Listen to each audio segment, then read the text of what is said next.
Hi, Joanna. Hi. I'm sorry, I couldn't stop laughing. Hi, guys. Hi, everybody. Marcia and Joanna here. The reason why I'm laughing is because Joanna today will be doing a walk of shame. Thank you. So, yeah, so will I, by the way. We have survived Thanksgiving, everybody. We're here to talk about weight loss. Typically, today we're here probably to talk about best dishes on Thanksgiving table. So, what are we talking about today? So today we're going to be talking about calorie cycling, which I I kind of knew the idea, but not enough. I did some research, and it's very interesting. And I'm actually going to try it out in December. So yeah, Beautiful. just calorie cycling, what it is, what does it do, and how we can use it. Yeah, perfect. And again, Marcin and Joanna, if you're seeing us for the first time, we're basically documenting our journey of losing 100 pounds collectively. We've lost 110. Now we're documenting the next 100. Our goal is our kind of high school weight. I don't know if we'll get there, but that's the goal. We just survived Thanksgiving week. And I'll give you my 2 cents. I was expecting to go up. I wasn't even attempting to like stay super low. It's all Joanna's fault because she made the carrot cake, which I it's like crack cocaine. I couldn't resist it, and then it was just a downfall from there. I think it's almost true for everybody. So don't feel bad if you're sitting there and like if you're dealing with a lot of shame, maybe you're even skipping this episode because you're like, I can't even think of dieting. It's totally okay. It happens. It happens to us. I'm just happy because Joanna was doing so good, like gradually going down, and then she had this bump this week. So fully deserved. It's totally okay. We're gonna actually pick up where we left off. So if you're struggling and it's like, oh my God, don't lose focus. Focus on the next, what do we have, 4 weeks before Christmas? Most Yeah. likely Christmas. Most of us are gonna pig out again. It's fine. Let's just focus on the next 3-4 weeks. Hopefully, the typically what happens is Thursday we pig out, Friday we eat some leftovers. Now we have 2 days to sort of dial it down. So just make sure Yeah. to get rid of all the crap in your fridge, because anything that's in your fridge, because with Thanksgiving we usually kind of overdo it, and there's a lot of food left in the house. Don't feel bad. Just kick it in the butt. Get rid of it, and let's just focus on the next 4 weeks. That's all. That's all. That's the best we can do, right? Yeah, that's my plan. I had a very hard time. Like I lost a little bit of motivation. I'll be honest. And it happened. Yeah. Um, this past week, I didn't attempt much on anything between my first colonoscopy and then not feeling good the day after, and then just I gave up. This week, I gave up. Yeah. So brand new week, brand new goals, and I plan to really kick this thing in the butt. And then I'm letting myself go a little bit on Christmas. So Yeah. that's my plan. And that's normally what happens, right? So went up. Now we're gonna hit it heavy. You said you're gonna try calorie cycling. I'm actually looking forward to it. I'll try to maybe join you, but no promises. With me, it's I'm not really good at like when I go bad. For me to go the totally like 180 the other way and like, oh, I'm just gonna not eat for Yeah, like a day and then eat and then not eat.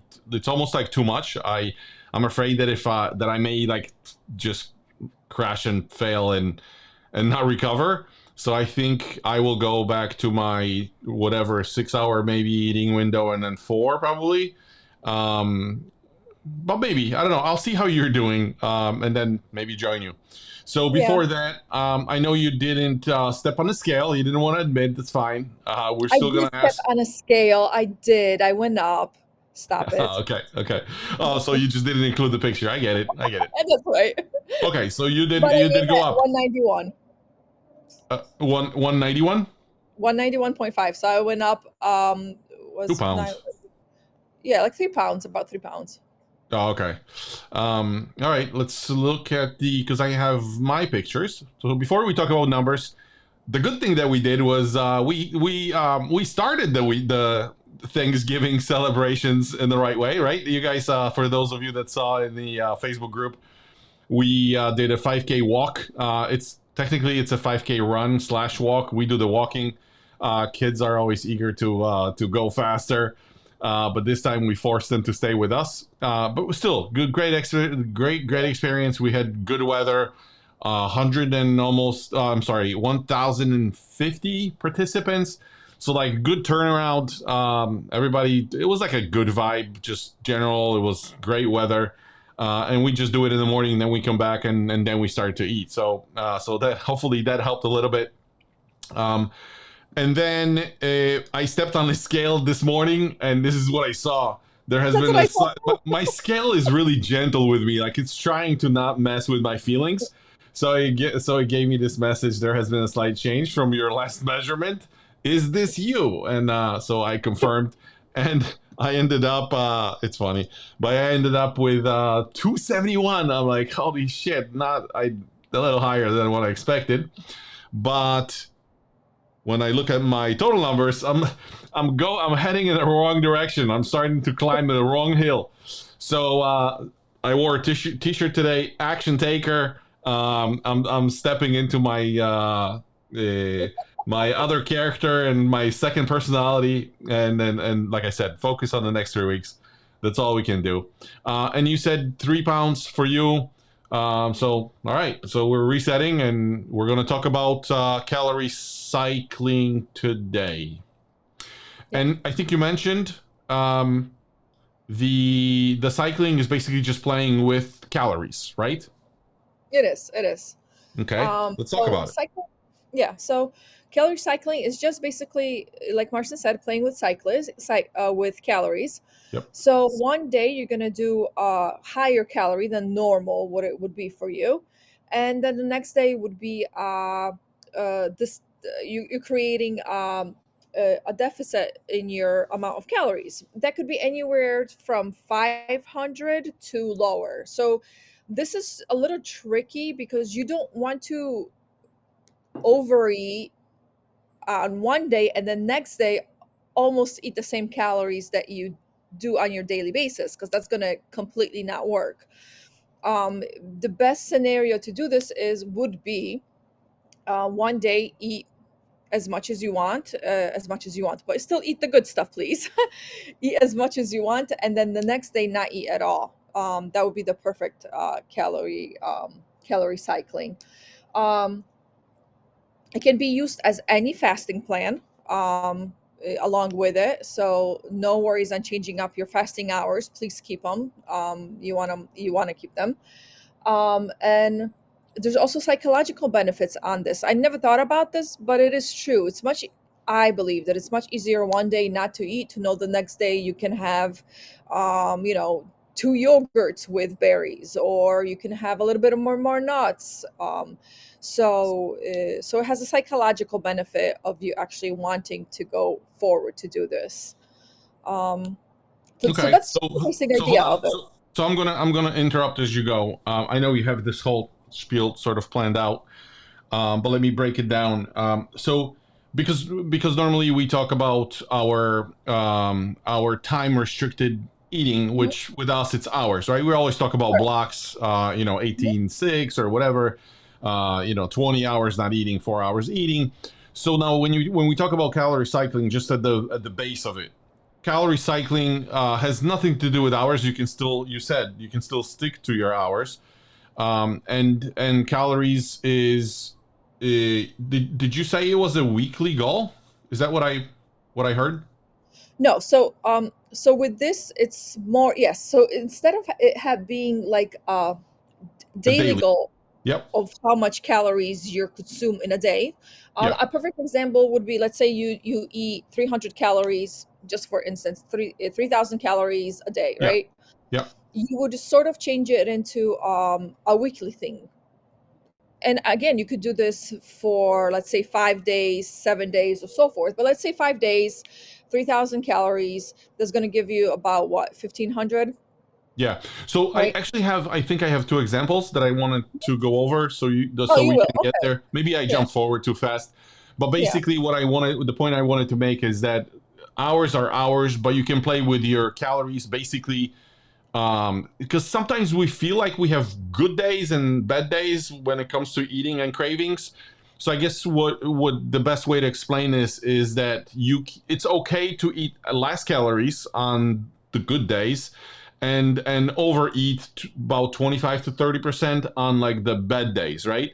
As Yes, long as we end up with our weekly calorie goal at the end of the week. Is that what we're saying? correct, correct, Perfect. correct. Perfect. For those that hate counting calories, and this is me, the easiest way for me to do this would be actually to eat how much I would like. Because remember, you guys are not going to be able to eat if you stick to the right foods. Um, you will not be able to eat tons of calories. You will not eat your weekly goal in one day. It's just not possible if you stick to your hours and stick to the right food that you're eating. Because remember, protein fills you up much faster and much better than any junk food that you're going to eat. So in my case, what I'm going to try, and if it doesn't work, I'll share with you guys. Eat what I like for that one day. I'll probably open up my window just a tiny bit instead of 6 hours to 8 hours. Eat eat whatever I would like, and then next day skip eating actually, because my fear is that I will think that I'm eating less than 500 calories for the second day, but I won't be.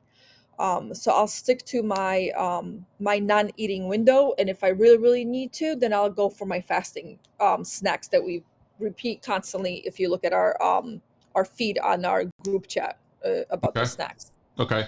So let's okay. So let me bring it down close. Let me bring it down to earth for people like me. A lot of times, like you tend to be more okay with like cutting in and saying 500 calories and just be there, and that's great. Yeah. I hope most of us are this way. The two examples that I had, I believe I had one with 2,000 calories, like Mhm. averaging, for somebody Yeah. that does 2,000 calories, like a daily thing. And then 2,000, that would be probably closer to you. And then another Yeah. example with 3,000 calories, that would be something for a person like me, right? Closer to where I am. So I ran the numbers here, and an example would be we're doing like you're describing alternate day fasting, which Mhm. is like every other day, right? Switch. Correct. So what it means is like you're eating 2,500 for a person that normally does 2,000.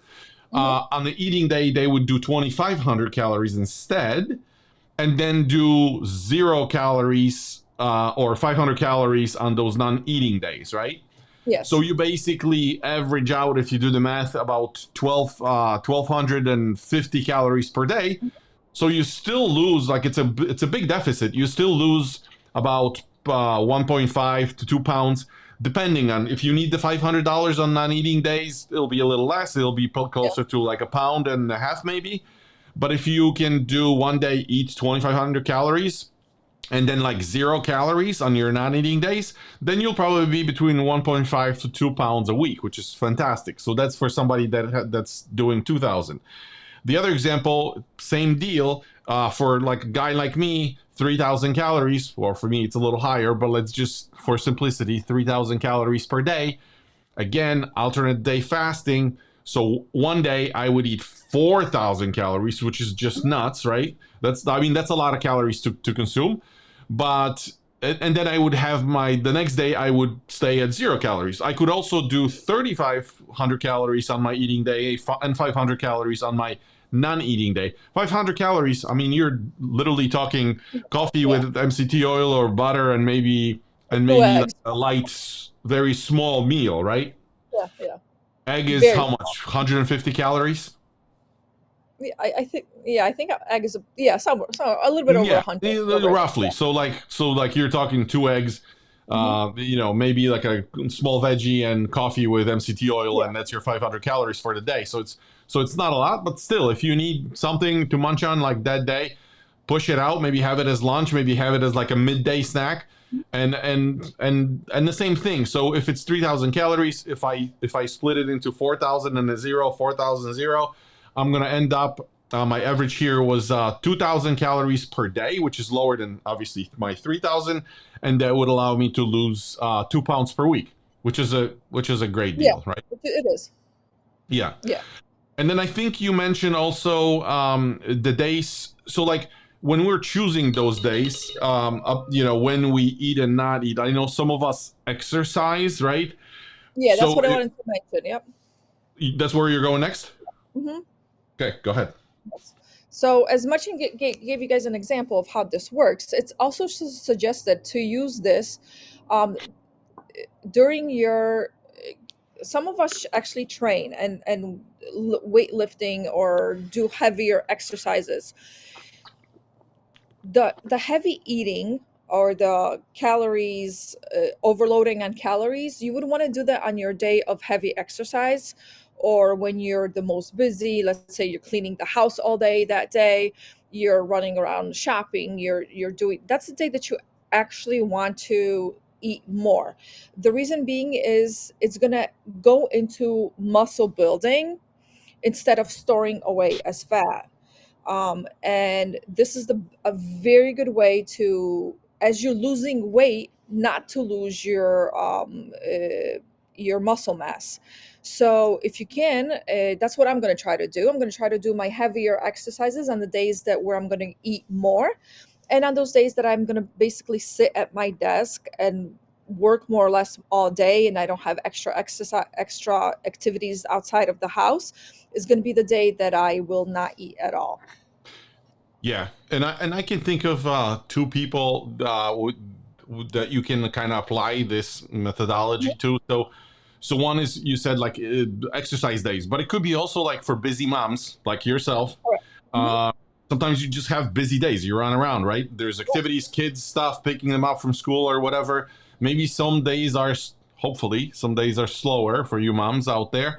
But if you can sort of juggle between, hey, here's my busy day, Tuesday is just nuts, like that you have to make sure that you then eat more. You don't want to be not only like busy with your muscles going nuts and then frustrated all at the same time. So you make sure that Yeah. you can feed on those days, and the sort of lazier days, if such days exist in your calendar, or when you're working, sitting at your desk for most of the time, like you don't need to refuel yourself all the time. You can just take breaks in between those days. And then so mom's like busy schedule is one thing, and then the other thing is a lot of I think a lot of people out there may not have this super excessive weight to lose. Not everybody has 30 plus pounds to lose or 20 plus pounds to lose. So it's important about preserving lean mass, right? So it's not only for those that love to exercise. It's just like you got to be careful when you're closer to your goal, to your weight goal. You almost have to make sure that you're fueling your body when that you're introducing the extra calories. So if you, let's say, are less than 20 pounds to your goal, you should consider having the 500 or the 600 or the 700 calories on your not eating days, because you got to make sure that you're not tapping into your lean mass. So that's important, like remembering that kind of, where do I have a lot to lose, at which case Yeah. I can be more flexible and I cannot eat on some days at all. But if I have less to eat, like I have to have my 500, 600, 700 calories, depending on where you are with your weight, Mhm. and then just kind of fuel yourself. So that's just something I wanted to add for clarity. Yeah. Yeah. And so so we talked about that you want to increase. We talked about how to do it, the examples of it, how much more or less you want to increase. Then why does it work? It's natural for us to slowly start decreasing the amount of weight that we lose. The more you lose, the more slowly over time you're going to start losing that weight in a slower time period. It's going to take you longer, and that's all because of metabolic adaptation. So we all go through that. No matter how much weight you're losing, you're going to lose. It's going to be a nice line going down, and then you're going to be like, wait a minute, I am doing the same thing, and yeah, I'm not losing this this weight anymore. But that is all because your body is made to survive. So if your body notices like, hey, we're losing our fat here, and we can't we need to store more fat to, in case she doesn't give me any food at all to survive, you will your body is so smart, it will, all it needs to do is, all it worries about is survival, and it will stop burning as much as it did before. So this calorie cycling actually boosts that, because it kind of puts your body in a good stress mode, where is one day it's like, oh shit, there's no food here, we got to burn what we have, and then next day like, oh okay, it's okay, calm down, we got plenty of food, we're good here, don't no need to worry, let's burn the food that she's giving us in for our muscles, instead of storing it away for a bad time. So that's more or less how this metabolic adaptation works. I don't know, Marcin, anything that you want to add on this one? Yeah, so the metabolic, of course I do. The metabolic rate, it's something that I've struggled with in the past, long time ago, because I didn't understand kind of how it works.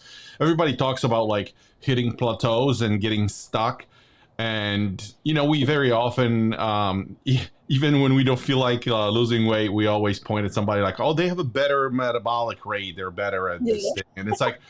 And I was always questioning that. I'm like, is that even true, or is this like a genetic thing? Or so the thing is, you're correct. It depends on how you eat, right? If you train your body to sort of deal with bad foods, your metabolic rate will be different than the person that's eating healthier. So you may see somebody sitting at a table, at the Thanksgiving table, and polishing the whole carrot cake, right? And it has no impact on them, just because their body will just burn through it, no issue. Where with you, you may have insulin issues, insulin resistant issues, and Yeah. that cake, instead of being burned, it goes into your butt.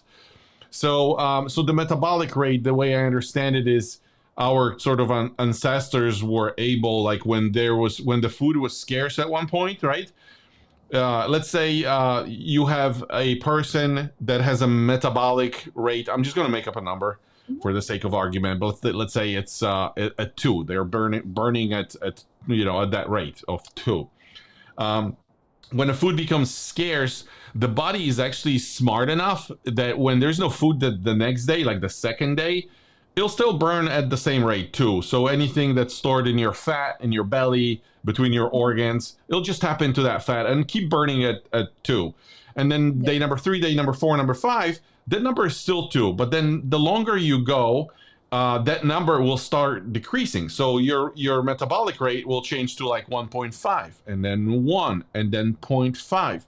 Mhm. How is that possible? It's possible because your body is smart enough to sort of calculate in the back, I'm going to say in the back of its brain. But the thing is, the body is smart enough to know how much of the extra resources it still has on board, and it will be dialing you back. Now, how does it do that? Because you would think it's like, well, it takes a certain amount of energy to run my body, and it's like, that is correct, but the body dials down. You become lethargic, you have less energy. Like, your body is doing everything that's possible. It'll slow down your muscles, it'll slow down your heart rate, it'll slow, like every single process in your body will slow down. You'll feel it, you'll become much slower, because your body will be like, hey, it's like running an energy bill at home, right?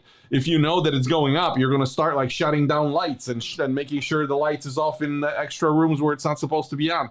So like, that's exactly what your body is doing. And a lot of times what happens is, when we're trying to lose weight, this is when I was hitting my plateaus, usually 2 or 3 months into trying to lose weight. I would exercise I would literally eat, I don't know, 1,800 calories per day, which for me was really, really low. And then I would exercise for like a whole hour on the same day, every day. And I was like stuck.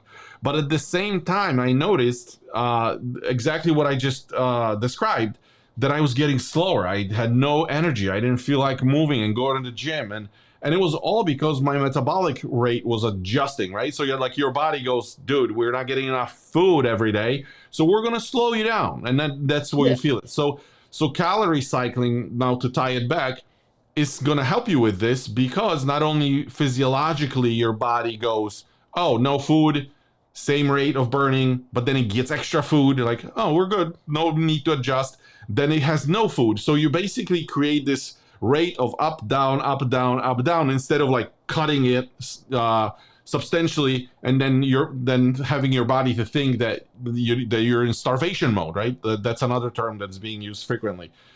So it's just something to keep in mind, understanding that like the metabolic rate, if you use the calorie cycling, it'll help you to deal with those issues. Yeah. And this is all, you guys, that I don't know if you guys remember the episode that we did about how to push your weight if you're stuck.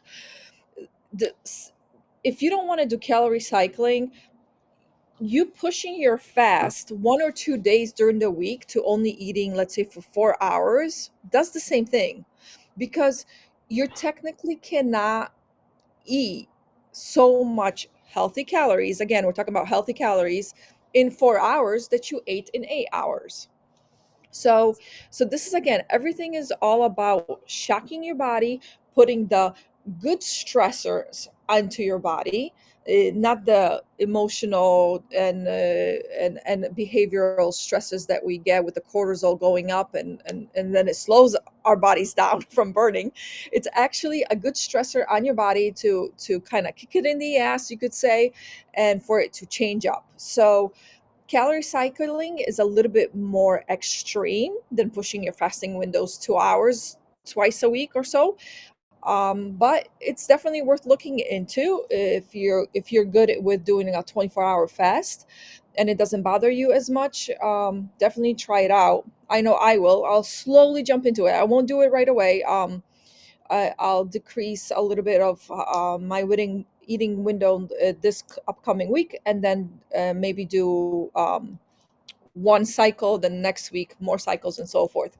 Again, you want to take it slow. You don't want to take everything, just jump into things. No matter how good you are at this fasting, you don't want to push yourself way too fast, because you're going to get discouraged and won't do anything at all. So I'm still stuck on the metabolic rate, but what I'm going to do here is share something with you guys, just so you'll know, you know that we always like to back it up with data. yeah. The one thing that I wanted to show is two articles here. One is the response of leptin to short-term and prolonged overfeeding in humans. Basically, what I wanted to say here, this is from the National Library of Medicine, pretty legit source of information. They did a study basically, and what they did study was that when we talk about like your body recognizing that you have no food, really what happens, what is responsible for that is we have this thing in our body called leptin. It's a hormone, and basically leptin is it drops. The less food we have, the lower leptin goes down. And leptin is then responsible for like signaling that we should be eating, that we're hungry, right? That's the culprit. She's responsible for that. So the less you eat, the leptin drops. And they did a study basically to show that for somebody that was doing calorie cycling with having no calories, or like up to 500 calories, and then did their regular calories plus about 25 to 30%, it helped them with their leptin levels. So leptin never changed, it never dropped, which is really good, because we don't want the leptin drop, because leptin not only makes us hungry, but also signals the body that we're going into starvation. So Yeah. so cycling calories helps with that, because like I said, with this way of eating, your body never sort of drops in leptin, and there's really no issues, less cravings, and no starvation mode, which is really good. The second one I think was the in support for the exercise, leptin responses to overfeeding, relationship with body fat and non-exercise activity, thermogenesis.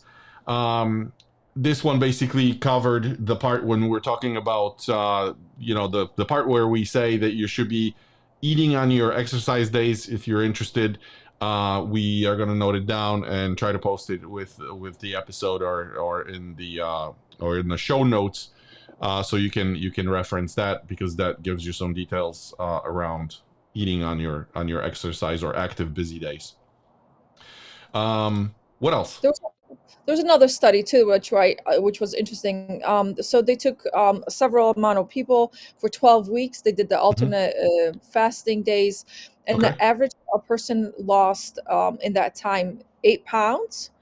And along with that, they did not lose any muscle mass at all. Oh, well, So yeah, so yeah, that's important, especially for us mid-age and later on. And if you're not a big buff person and never been, it's very important to keep the muscle mass that we have. absolutely. So if in the meantime losing, 8 pounds, I think 8 pounds in 2 months is a good amount, healthy amount. Losing that and not losing any body mass, that's awesome. I'm sorry, muscle mass. We do want to lose body mass. Yeah. Um, you mentioned the psychological. Yes. So the psychological thing is, I don't know about you guys, but after a while, let's say Monday, I'm all excited. It's fun. I don't, I'm like, I'll only eat what I can, what I have to, right? Tuesday, I'm still good. Wednesday, I'm like, oh, okay, fine, I'm fine. I can do this. Now, Thursday, Friday, I'm like, okay, Friday, I already start looking for things. It will be my chocolate with a spoonful of almond butter, or maybe two pieces of chocolate with a spoonful of almond butter. And then Saturday, hey, it's Saturday. Now I'm like going for the yogurts that I don't normally go for. So we tend to psychologically, you can push to a certain amount, but then you kind of like, oh, okay, I can't, and you get down by it. But just the idea of, okay, I'm not going to eat today, but tomorrow I can have my yogurt, I can have my nuts, and I can have more of the things that you like and are healthy for you. um, just the idea of it is better and keeps you going longer than the constant same thing of constantly decreasing how much you eat and what you eat. Yeah. In one of the past episodes, I know we've talked about like OMAD, the 1 meal a day. We've talked about the alternate day fasting. We've talked about time restricted, right? We went through the different Yeah. models. So this is nothing different. I totally agree with you, and I just wanted to add one more point here. Things are super easy at the beginning, right? Because you're motivated, you're excited, you're just, at the Yeah. beginning you're always gonna like lose a lot of water, and even after like this break when we went up, it's still gonna sound like we're losing a lot, but we know it's part of it is a little bit of weight, most Yeah. of it is water Just retention. cleaning up. Yeah.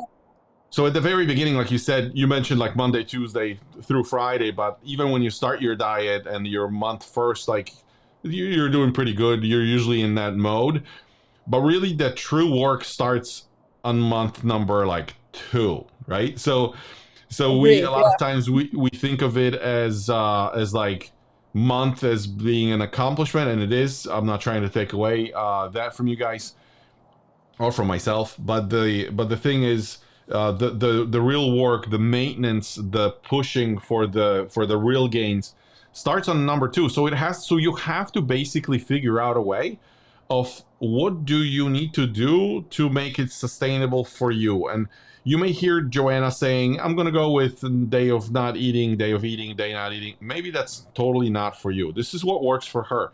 And even Yeah. with us being in the same house eating the same food, I don't follow what she follows. I do my own thing. I listen to my own body. I know Joanna stresses this a lot.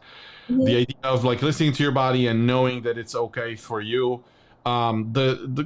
Cycling calories or adjusting your hours, it's sort of the same thing, but let's stick to calorie cycling. Um, you're right. Like psychological part of it is not everybody likes to limit their choices every day. Maybe it is easier for you to drop it down to 600, 700 calories and have like a 1 meal a day, Yeah. and then go back and have your regular full, 2,000 or 3,000 calories plus some people love it because it's like, hey, I'm not really restricting. It doesn't really feel like diet, especially on those days. So if you think about it, if you're doing one day super low and one day over your normal feeding, Mhm.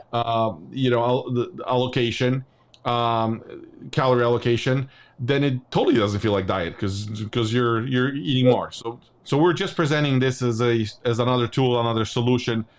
If that's something that you like, if you have problems with plateaus, maybe you're stuck, try Mhm. that as another method of like, try a month and do the cycling, see if it works for you instead of adjusting windows and starving yourself, because really in the end what you don't want to do is signal to your body that you're going to like push and force your way through it, because let me tell you, once the body dials down, it takes a while to then go back in and get the metabolism going, the metabolic rate going again at a regular rate. Mhm.